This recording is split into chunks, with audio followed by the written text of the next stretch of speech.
ये तजावुज़ात का जो मसला है ये एक बड़ा अवामी मसला है, लेकिन जब आप किसी सियासतदान से बात करें तो वो दूसरी जमात पर ये जिम्मेदारी आयद करता है। जब आप किसी बिल्डर से बात करें तो बिल्डर ये बताता है कि मेरी गलती नहीं है, इदारे की गलती है। इदारों वालों से जब आप बात करने की कोशिश करें तो इदारे वाले तो आते नहीं हैं, जवाब देते नहीं हैं, बताते नहीं हैं। और फिर अभी खुर्रम साहब मौजूद थे, खुर्रम शेर ज़माना बता रहे थे कि उनकी प्रॉपर्टीज़ में और उनके असासों में जो इजाफा होता जा रहा है उस पर भी तहकीकात की ज़रूरत है। मोहसिन शेखानी साहब भी हमें ज्वाइन कर चुके हैं, आरिफ जीवा साहब, कादिर मंदुखेल साहब भी हमारे साथ हैं। तो मोहसिन शेखानी साहब ये जब तक कोई अपनी गलती का एतराफ़ नहीं करेगा वो उस वक्त तक गलती ठीक कैसे होगी? ये इतना बड़ा मामला है, हज़ारों की तादाद में बिल्डिंग्स बन गई, लेकिन ना कोई सियासी जमात इसमें अपनी गलती मानने को तैयार है, ना कोई इदारा मानने को तैयार है, ना कोई बिल्डर मानने को तैयार है। तो फिर ये किस तरह से इस मामले को फिक्स किया जाएगा? ये गलती है कहाँ बुनियादी? सिस्टम का पार्ट तो ये सारे ही हैं। आपने अभी पूछा कि ये जो इशू है ये इंक्रोचमेंट का इशू है, यही कहा ना आपने? जी, तो इंक्रोचमेंट का इशू अगर है तो आपका घर है और कल अगर मैं कहूँ आपके घर पे कि आप इंक्रोचमेंट पे बैठे हुए हैं तो कैसे होगा? मतलब आप किसके पास जाएंगे? आप लीज दिखाएंगे, आप अपने डॉक्यूमेंट दिखाएंगे, आप अपने सारे दस्तावेज जो भी आपके जहाँ भी से लीज कराई, जो आपका ऑनरशिप, जो आपको अलॉटमेंट, वही दिखाएंगे ना। बिल्कुल। आप किसके पास जाएंगे? हम भी तो यही कह रहे हैं। हम कह रहे हैं हम लोग ऐसा एसोसिएशन जो बिल्डर है वो सारे प्रोसेस करवाते हैं। हम कोई किसी ऐसी जगह नहीं जाते। इससे कमर्शियलाइजेशन कन्वर्जन हुआ, अखबार में इश्तिहार आया। ये तो हर किसी के घर को इंक्रोचमेंट कह देंगे। जो असली इंक्रोचमेंट है, जिसके लिए पार्क बने हुए हैं, जो नजर आ रहा है, जो कच्ची आबादी थी, जो पिटीशन थी रहमतुल्लाह की, उसको तो हम भूल गए। हम प्रोजेक्टों को ले आए सारी इंक्रोचमेंट में जो बने हुए, जिन्होंने इदारों ने किए हैं। तो खुदारा हम तो ये कह रहे हैं कि आपका घर भी, मेरा घर भी, सब इंक्रोचमेंट है। इंक्रोचमेंट का कहीं तो आप बताएंगे किसको इंक्रोचमेंट कह रहे हैं? अगर हम उन चीजों को क्लियर नहीं करेंगे तो मसाइल हो जाएंगे। ये तो पूरा शहर इंक्रोचमेंट हो गया, पूरा पाकिस्तान इंक्रोचमेंट हो गया। लीज, ये एनओसी और ये सारे डॉक्यूमेंट्स तो जाहिर है अदालत में भी पेश किए गए होंगे, दिखाए गए होंगे वहां पर कि ये सारे डॉक्यूमेंट्स हैं। फिर जाहिर है उसके बाद अदालत ने इन सबको परख कर इनकी जांच पड़ताल के बाद ही फिर कोई फैसला किया होगा। क्या समझते हैं आप? समझता हूँ कि अदालत ने कमिश्नर साहब को कहा पहले कि ये नाले पे प्रोजेक्ट बना हुआ है, ये गए, रिपोर्ट आई कि नाले पे नहीं बना हुआ, तो कमिश्नर को और सबको डांट पड़ी कि तुम लोग सब मिले हुए हो। उसके बाद उन्होंने कहा कि इसकी लीज 1953 में हुई थी। ये 53 में जब लीज हुई थी तो ये 800 गज का प्लॉट था, बंगला था, और इसके साइज कैसे बढ़ गया। जब कभी लीज होती है 1953 में, उसके बाद ये रोड 280 फीट का था पहले, ये 240 हुआ। जो एक्स्ट्रा लैंड भी वो मिली उनको। जब इसका एनओसी होने जाता है, हम जो कराते हैं तो वेरिफिकेशन कराते हैं, डीसी ऑफिस इसको फॉरवर्ड करता है, जो रिकॉर्ड ऑफ राइट जिसके पास है, सोसाइटी इसको फॉरवर्ड करती है। हमें बता दें कि हम किसके पास जाके अप्रूवल करवाएं। आप बता दें कि हाँ ये इदारा है, इसके बाद कोई आपको नहीं पूछेगा, आप सच्चे हो जाओगे, हम तो सर खत्म हो जाएगा। ठीक है, चलें मोहसिन साहब, ज़ाहिर है इस पर मजीद भी बात करनी। सिद्दीकी साहब सीनियर डायरेक्टर इंक्रोचमेंट इस वक्त हमारे साथ मौजूद हैं। बशीर साहब, पूरे कराची में ज़ाहिर है आपका इदारा इंसदादी तजावुज़ात का काम कर रहा है।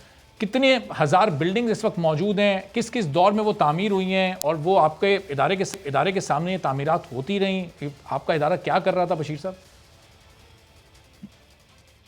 देखिए, सबसे पहले तो मैं आपको ये बता कि कराची मेट्रोपॉलिटन कॉरपोरेशन ने सबसे पहले तो अपनी जो बनाई हुई तकरीबन 3 से 3.5 हजार दुकानों को मसमार किया है सुप्रीम कोर्ट के ऑर्डर्स के ऊपर। देखा होगा कि हमारी पूरी मार्केटें थी, इम्प्रेस मार्केट थी, आपके जो गार्डन था हमारा, बल उसके इतराफ में, और इसी तरह आराम में, और लुंडा बाजार था, बिल्कुल इसी तरीके से। सुप्रीम कोर्ट के ऑर्डर से पहले आपको नहीं पता था कि ये तजावुज़ात हैं, ये गैर कानूनी है?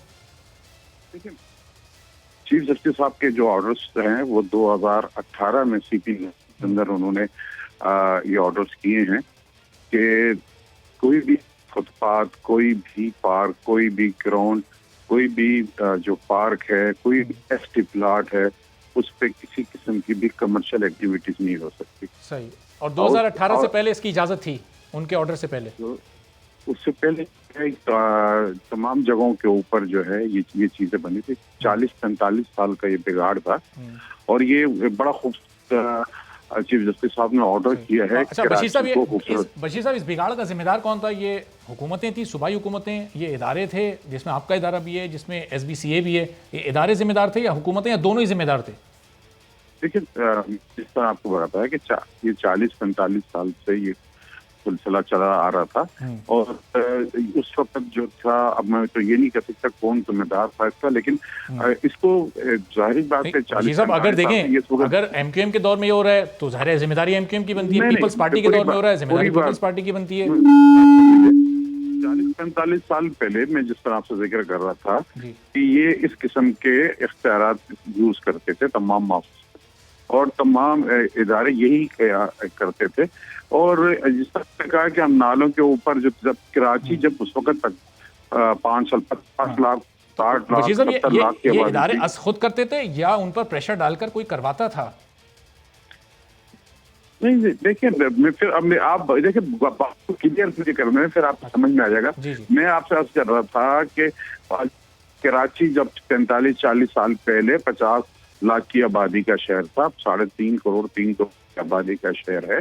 उस वक्त आप ये देख लें कि उस वक्त पार्क ग्राउंड ये जितने एसटी प्लॉट थे उस वक्त लोगों वहां पर जो है इसकी इजाजत थी और वो बंद थे, लोगों को नजर नहीं आता था।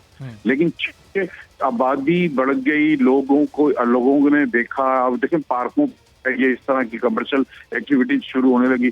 ये जिस तरह जिस काम बढ़ता जा रहा था तो ये इस पर चीफ जस्टिस साहब ने हाँ, लोगों को तो नजर आता है, हुकूमतों को और इदारों को नजर नहीं आ रहा होता होगा। आज भी जब गलियों में तामीरात हो रही होती हैं, जिन लोगों को उनसे तकालीफ होती हैं वो आपके इदारे में आकर एप्लीकेशन जमा करवाते हैं, लेकिन उनको धक्कों पर धक्के लगवाए जाते हैं, उसके बाद वो बेचारे आना जाना छोड़ देते हैं, कहीं कोई कार्रवाई नहीं हो रही होती।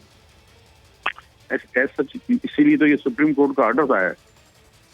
तो बशीर साहब, सुप्रीम कोर्ट आपके इदारे को और दीगर इदारों को याद दिला रहा है कि ये आपकी जिम्मेदारी है। 40-45 साल से हो रहा था और आपके इदारे सो रहे थे, उनके सामने सब कुछ हो रहा था। मैं कह रहा था, मैं वही तो आपको बताना चाह रहा हूँ, जस्ट लाइक ऐसे ही है जिस तरह आप कह रहे हैं। लेकिन अब चूंकि ऑर्डर्स आ गए हैं कराची को खूबसूरत बनाने के लिए और उस पर क्या नाम के कार्रवाइयां हो रही हैं, और आपने देखा नहीं कराची पिछले साल कराची। बशीर साहब बस आखिर में आप ये बता दें कि ऑर्डर्स आ गए कराची को खूबसूरत बनाने के, बदसूरत कराची को किसने बनाया? इस सिस्टम में शामिल किसी ने तो बनाया होगा ना, किसी सियासी जमात ने बनाया होगा, किसी हुकूमत ने बनाया होगा, किसी इदारे ने बनाया होगा। ये जिम्मेदारी किसी पर तो फिक्स करें या आवाम ने बना दिया? चीफ आपने कहा ना कि जिन लोगों ने ये काम किया उनके खिलाफ जो है वो इंक्वायरी की जाए, उनके खिलाफ एक्शन लिया जाए। चीफ जस्टिस के उसमें ऑर्डर है, अपने उनके साथ में ये भी ऑर्डर मौजूद है और ये इनके खिलाफ। लेकिन मैं फिर दोबारा 40-45 साल का बिगाड़, जिन लोगों ने ये ऑर्डर्स किए हैं ज्यादा में वो ऑफिसर या तो मर गए या जो है वो रिटायर्ड हो चुके हैं, लेकिन उसके बावजूद उनके खिलाफ जरूर होना चाहिए। चीफ जस्टिस ने वो ऑर्डर कहा है, उसको अपने ऑर्डर में लिखा है। सही। अच्छा आरिफ जीवा साहब, ये गुफ्तगू आप ज़ाहिर देख रहे हैं, मौजूद हैं आप, चीफ जस्टिस साहब तयन करें कि ये बिगाड़ किसने पैदा किया है। ये सबकी आंखों के सामने हो रहा था, उस वक्त सबकी आंखें बंद थीं। अब आज जब आवाम का नुकसान हो रहा है तो उस पर ज़ाहिर एतराज़ सबको हो रहा है। अब इस बिगाड़ की जिम्मेदारी आप किसी पर फिक्स करेंगे? आपकी नज़र में कौन इसका जिम्मेदार है पिछले 40-45 साल में जो भी हुआ है? देखिए मैं थोड़ा सा, आपने देखा होगा, मुस्कुरा भी रहा था इनकी बात पे जी, कि चीफ जस्टिस साहब ने, इन्होंने 2 दफ़ा कहा कि चीफ जस्टिस साहब ने कहा है कि कराची को खूबसूरत बनाना है। तो फिर सिंध में तो या सिंध या पाकिस्तान में फिर ये जो वज़ीर आला, गवर्नर, ये मिनिस्टर्स, मैं पूरे पाकिस्तान की बात कर रहा हूँ, क्योंकि हर काम तो कोर्टों के ऑर्डर्स पे हो रहे हैं। क्या आपको नहीं पता, क्या हमें नहीं पता, क्या बशीर साहब को नहीं पता कि कराची में कहाँ कहाँ इंक्रोचमेंट हुई है? एक आम आदमी के, सरकारी छोड़ दें, आम आदमी के किस प्लॉट पे इंक्रोचमेंट हुई हुई है, कौन से प्लॉट, तमाम चीजें अब जो supreme court, high court, lower court order करेगी तो हम काम करेंगे। बशीर साहब को और इनके इदारे को ये हिदायत भी होगी कि ये जो इंक्रोचमेंट हुई है आपने इस तरफ नहीं देखना। हर हुकूमत में ये हिदायत होती रही होंगी कि आपने देखना नहीं है इनकी तरफ। यस। और दूसरी एक बात अरबाब, मैं आपको एक बात बताऊं, एक बात जो चल रही थी कि किसके दौर में जो है इंक्रोचमेंट हुई। देखें, दौर किसी का भी हो, इंक्रोचमेंट जो है ना, जिसका जो इलाका था, उस जहाँ उसका जोर था उस इलाके में इंक्रोचमेंट हुई। एएनपी की तो कभी हुकूमत नहीं रही कराची के अंदर या सिंध के अंदर। एएनपी के एरियाज में भी इंक्रोचमेंट हुई और वो भी इन्वॉल्व रहे उसके अंदर, वो सियासी पार्टी। दौर से इसका कोई ताल्लुक नहीं है किसका दौर है, आज किसी और का दौर आएगा। जिस इलाके में जिसका पावर रहा वहाँ इंक्रोचमेंट रही। सब्सक्राइब करें और बेल दबाएं ताकि कोई खबर रह न जाए।